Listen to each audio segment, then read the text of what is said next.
Disband the American government. The American government has departed from what the American people want and what the American Constitution outlines. It is now clear the majority of Americans do not approve of the United States government, which it appears has a permanent and unnamed leadership no matter what administration is voted in. Some refer to this permanent government as the shadow government or deep state. This hidden government can be observed most clearly in America's military policy, as foreign interventionist wars and the maintaining of military assets around the world. The military policy represents one of the largest complaints about the American government, which is juxtaposed to the miserable conditions in America. These wars and expenditures pouring into foreign projects do not seem to be a benefit, neither a protection of American interests, whereas the situation on the ground at home is dire.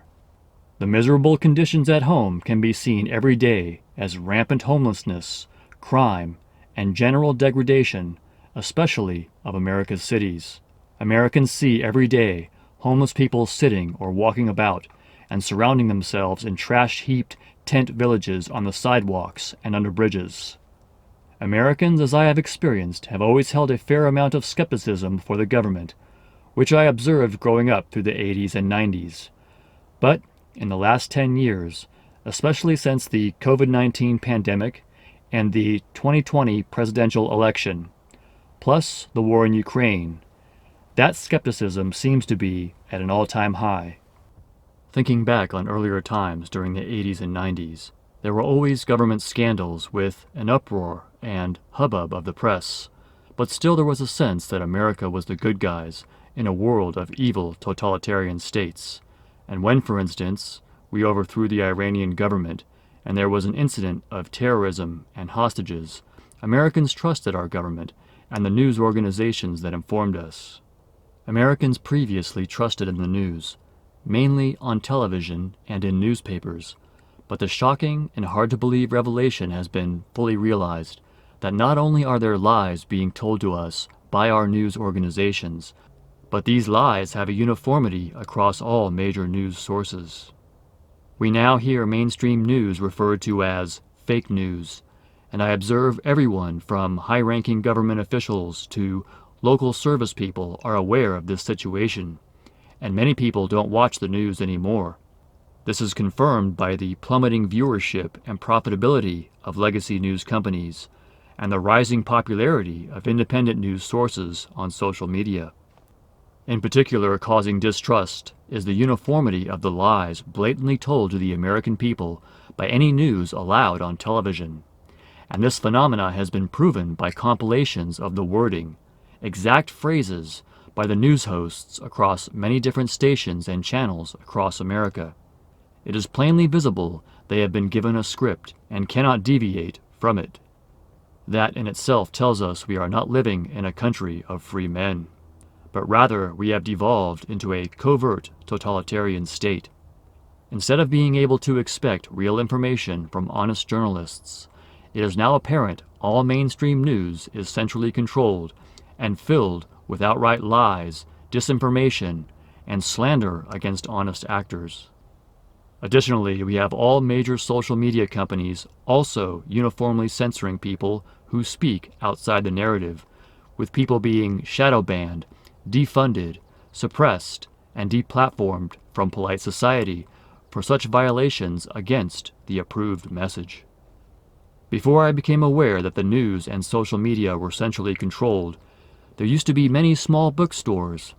Now, besides big chain stores like Barnes & Noble and Amazon, there are none I have seen anywhere, and these large book outlets are also fully controlled. The dominant search engine on the internet by far is Google, which is almost indispensable for anything internet-related, and it has been well established that Google searches mislead, misdirect, suppress, and promote in dishonest ways. This is why many people seek to de-Google their phone. Further, there appears to be a uniform tactic of smearing anyone who does not adhere to the information control policy. Anyone of prominence or significant following who decides to expose the lies of the hidden controllers is predictably met with a barrage of slander by news agencies and controlled sources. It is a historical fact that civilizations crumble when wealth and power unleashes greed and evil ambition. What follows is the degradation of society as those at the top lose objectivity in what is good for the people.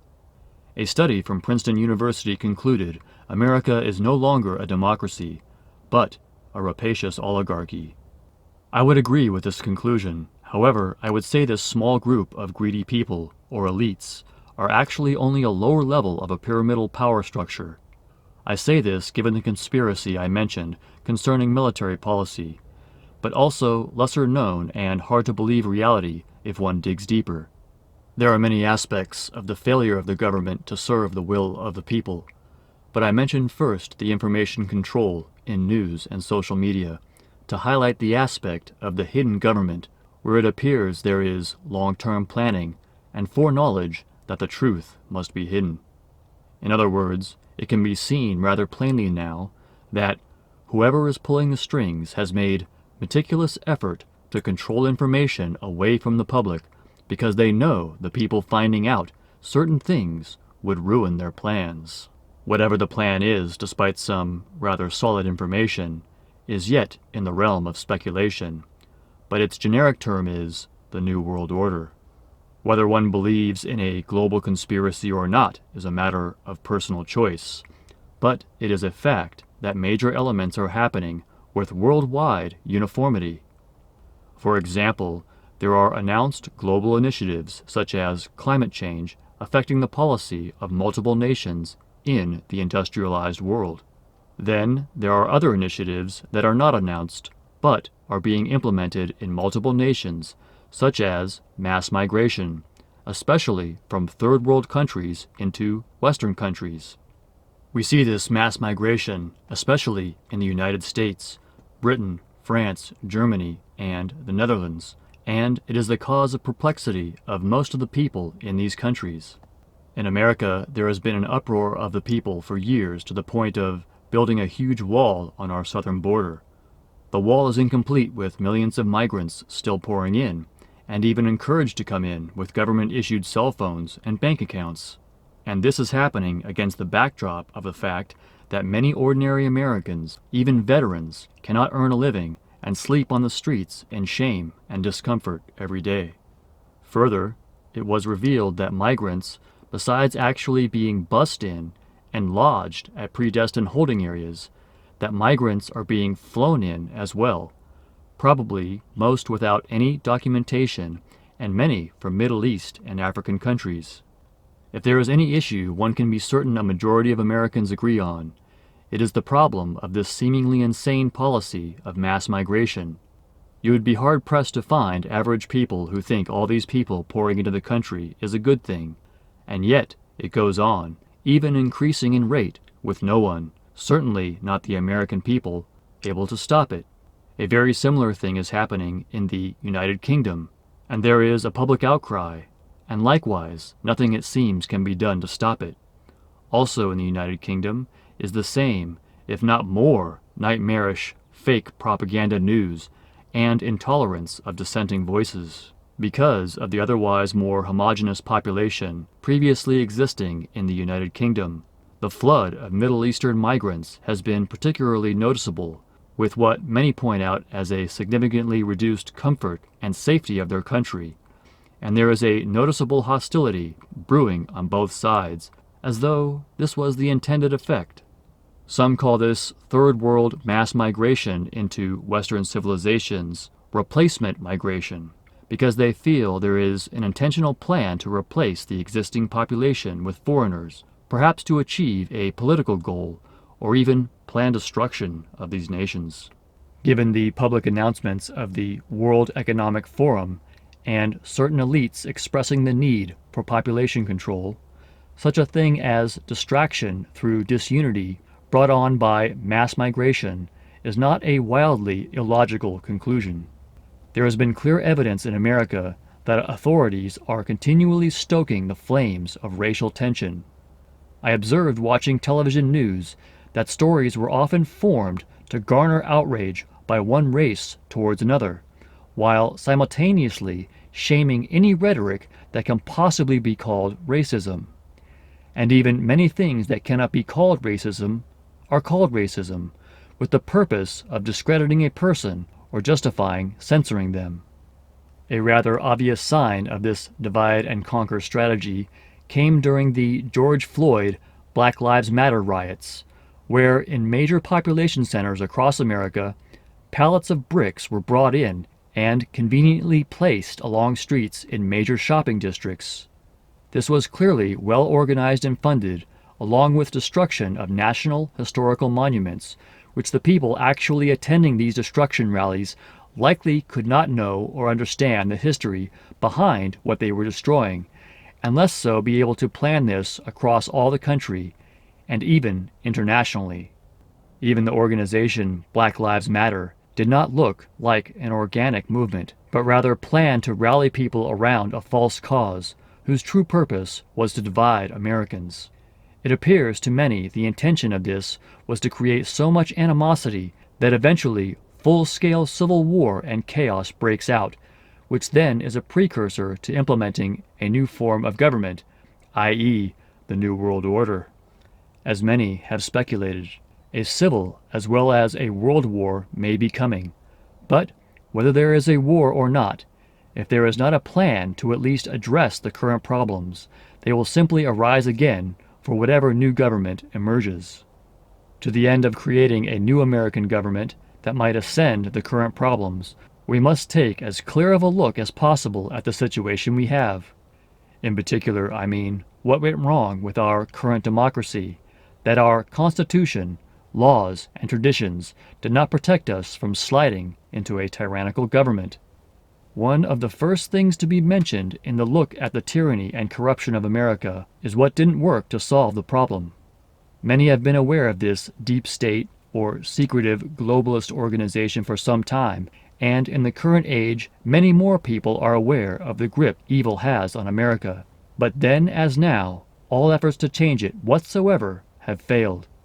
Corruption and evil persons running the government remain, and evil policies remain, and anyone effective trying to expose or change the situation is swiftly dealt with.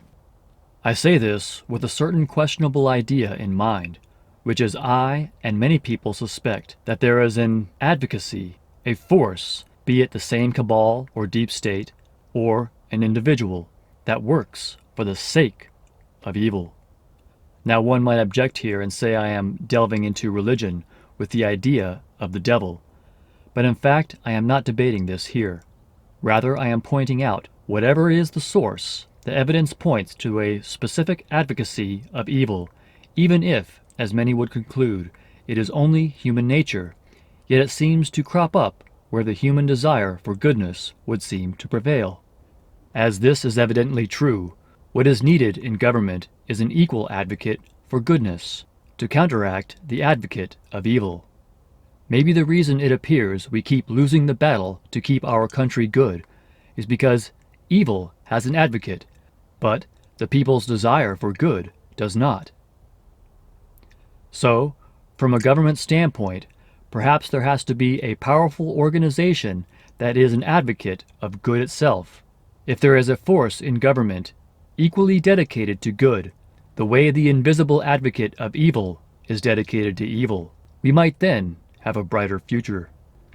Most people, most of the time, want what is good for them and their families, which generally is peace, prosperity, and general happiness, and they don't want war, poverty, corruption, and every evil.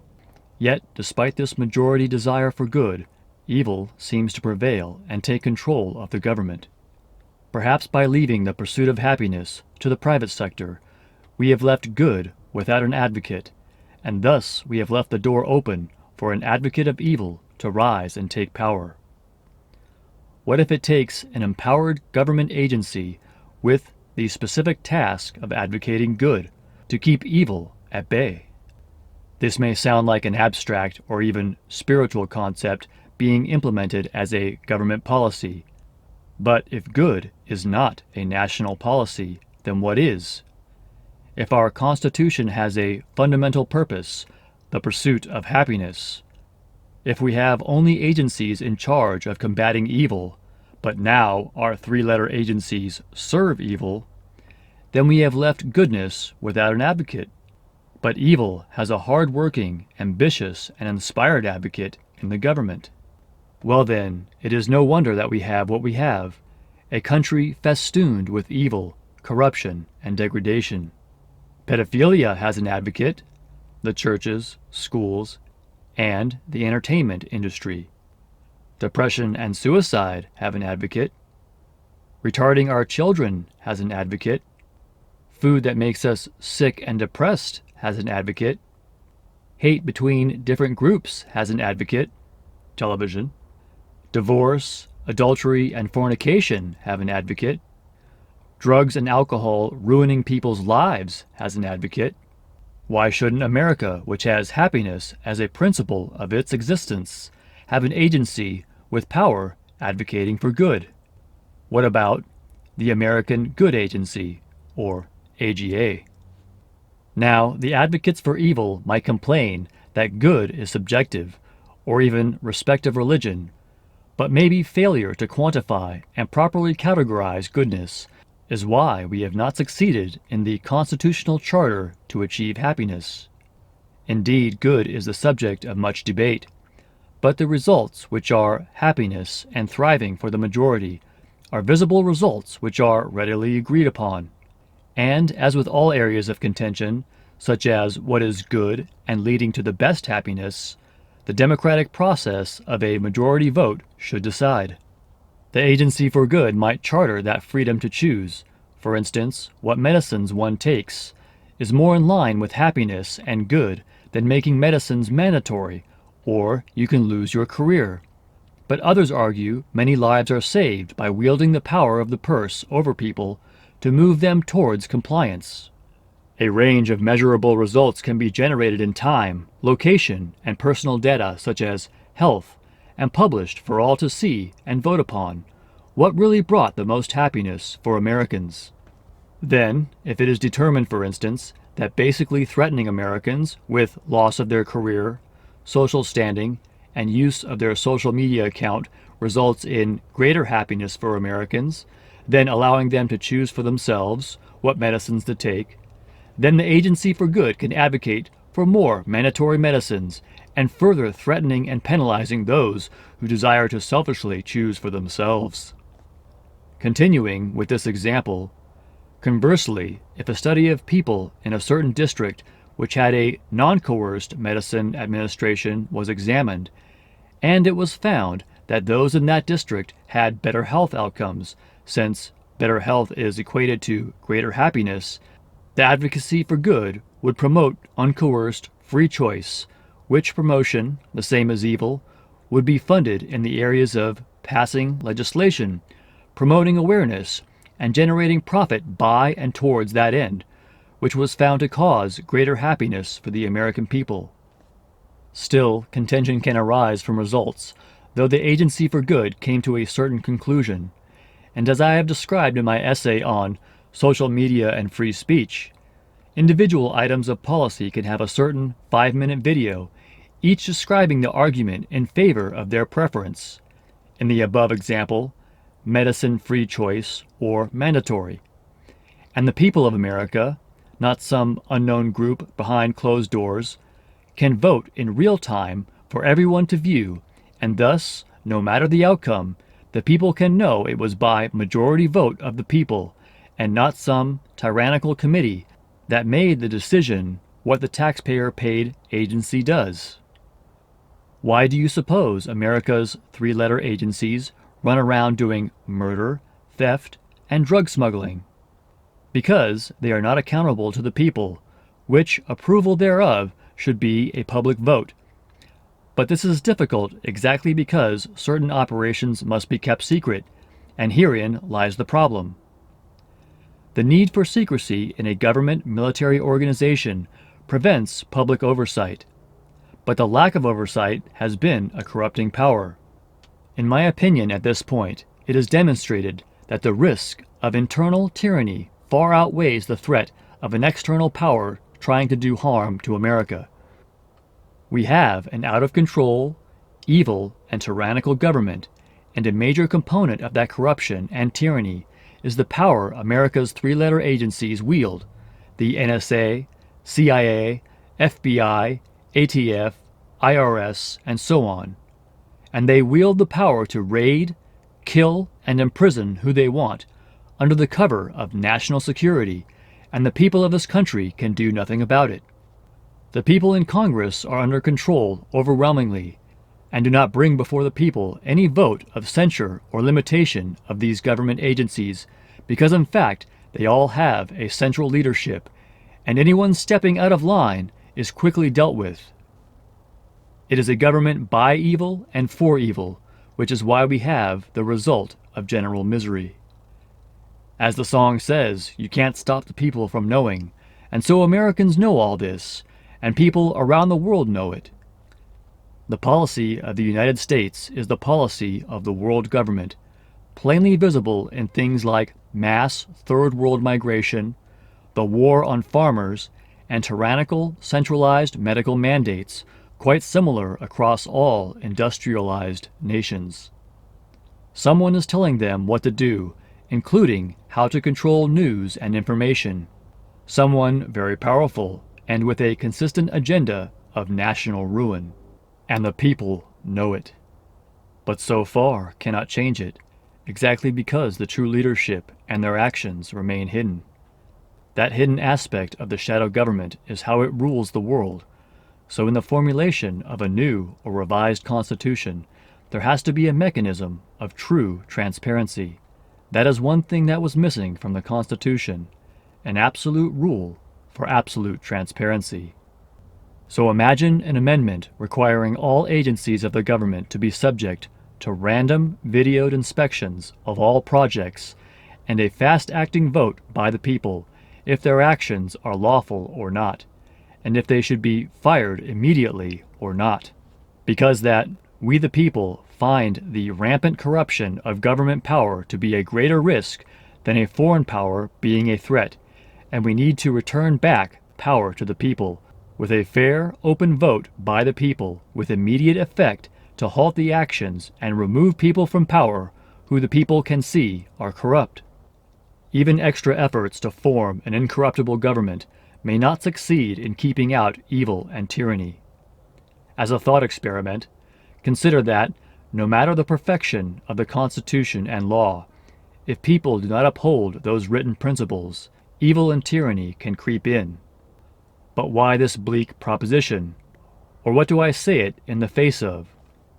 What if we who found ourselves in America have been taken for a ride? I say this in the knowledge of God, which I reasoned, if you can make a planet, how much easier to make a book with no errors. And of this knowledge one can observe the government of God, both in heaven and in the future everlasting kingdom of God in the earth, that the government of God is not a representative government, with branches of government which provide checks and balances.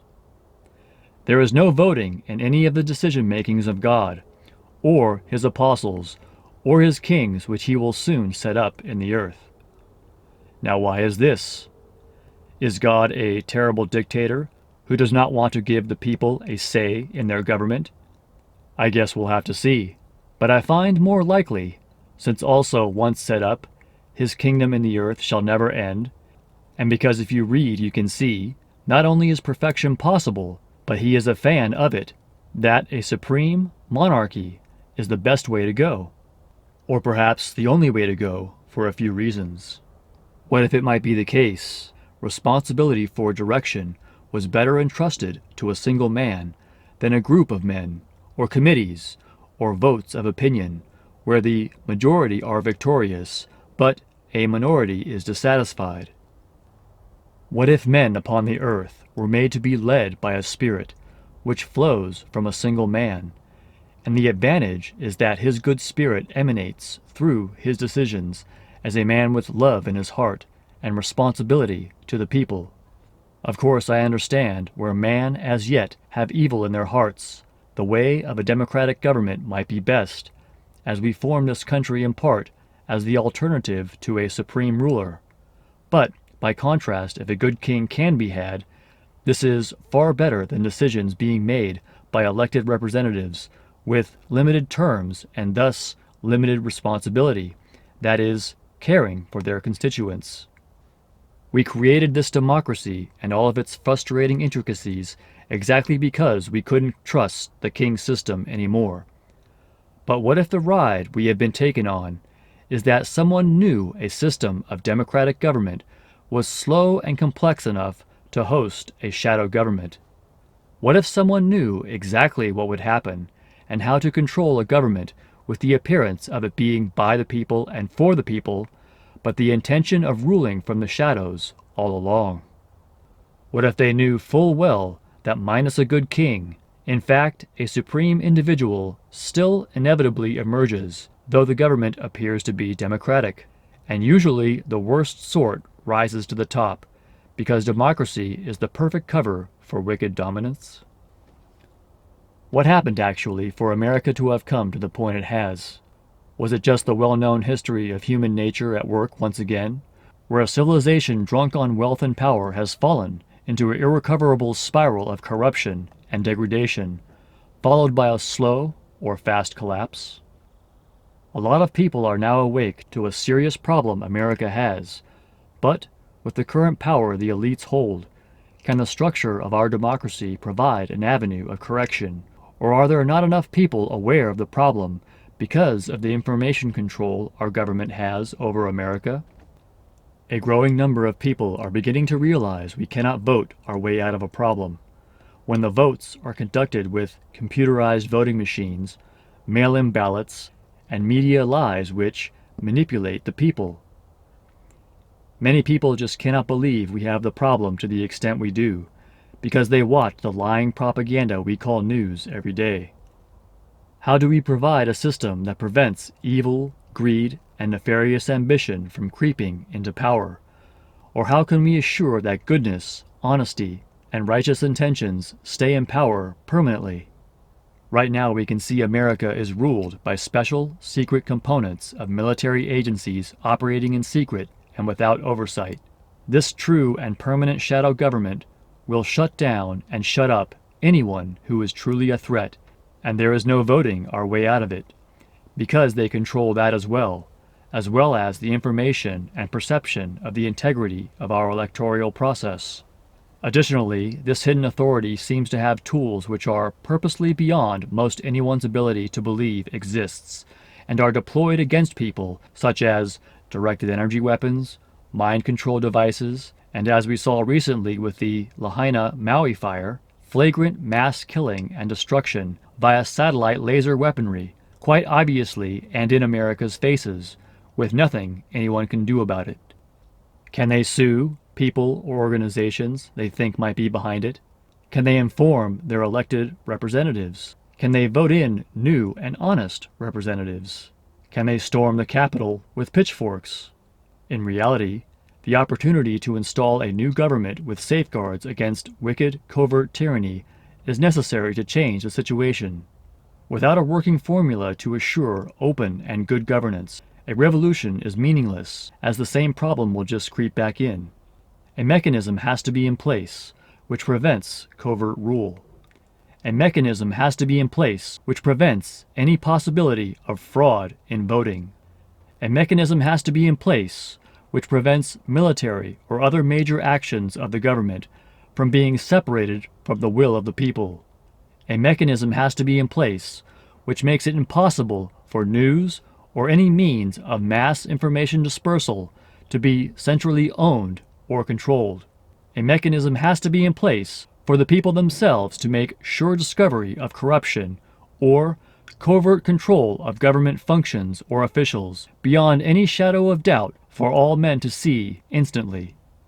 If such safeguards are made mandatory in the Constitution, it will be impossible for evil and covert tyranny to take control as it has now, and all of those measures can be much more easily done than, say, finding a cure for the common cold.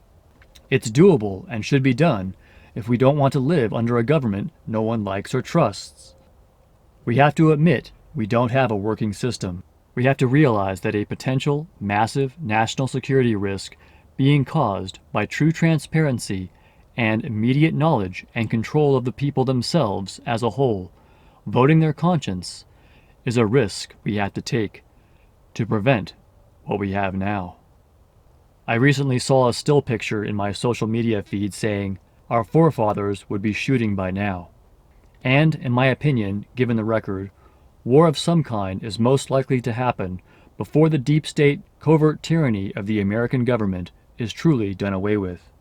As we know, America is divided between conservatives, who are against the woke liberal agenda of normalization of alternative sexual identities, including scholastic programs, medical mandates, and banning of those who won't comply, including children not being allowed in schools for not taking injected medicines, open borders, mass migration, fake, centrally controlled news, censorship of alternative views on social media or cancel culture, and huge expenditure of foreign interventionist wars, and liberals who are for all of the above.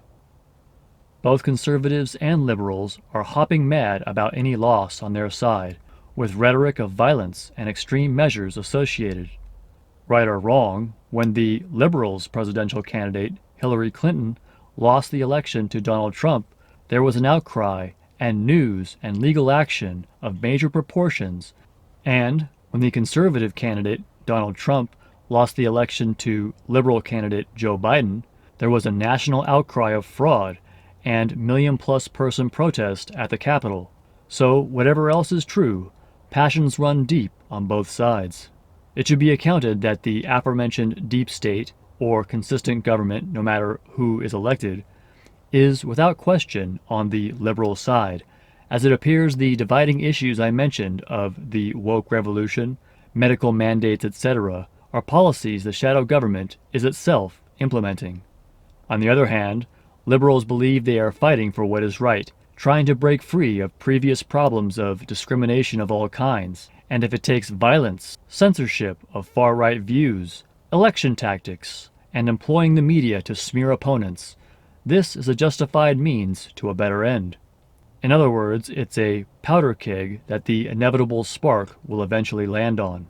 But hypothetically, if there could be an actual trial between the conservative right and the liberal left, in a case for which will govern the nation, and this was in the event of the determination that it was an either-or situation, we can see that going back to the Constitution would not work.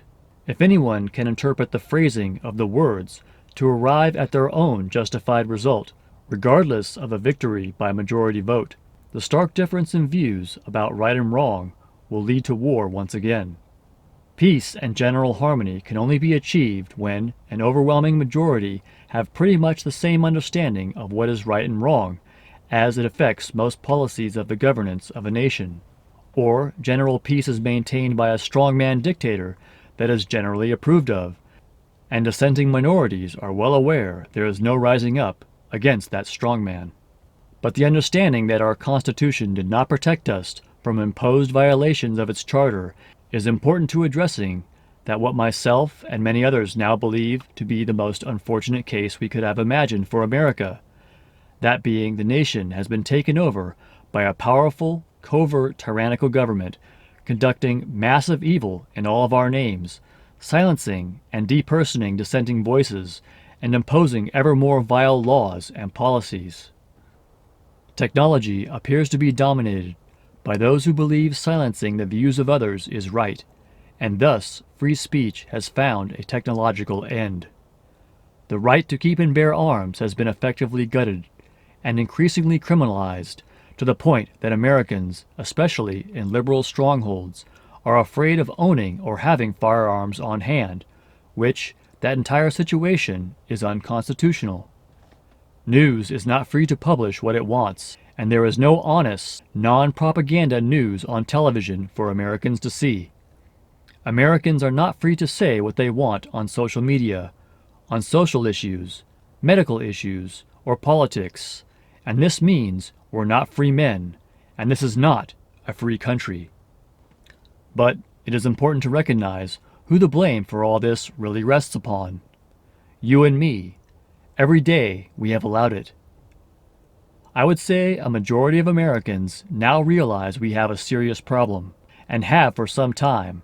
And while democratic process takes time, the fact is we have not, on the whole, risen up and done something to restore the country.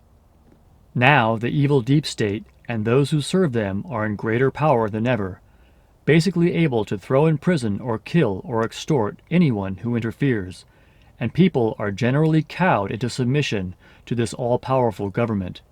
If I were to say, start up a national militia, I mean a real one, not the obvious deep state-created Patriot Front, probably designed to round up what they know are a lot of men who want to rise up. And I would announce we are making a true national militia, or someone, a credible figure, did, and taking the instance such a leader could not be assassinated, how many Americans would join the cause? Somehow I don't think too many, and not enough to take control of the military. Although it is depressing and defeatist to say this, I think the people of America have become too weak to rise up and defeat those now in control of our government. Notice I don't mean physically weak, but spiritually, by the power of linking the money of survival to unrighteous deeds, normalized to where no one recognizes them as such, and furthermore their spirits become defending of the evil way which their entire career is based on. No one can understand this, as those very careers are the same works by which we have anything we need to live. But the uncorrupted, and children, before they also join the evil, can recognize the darkness most people have fallen into.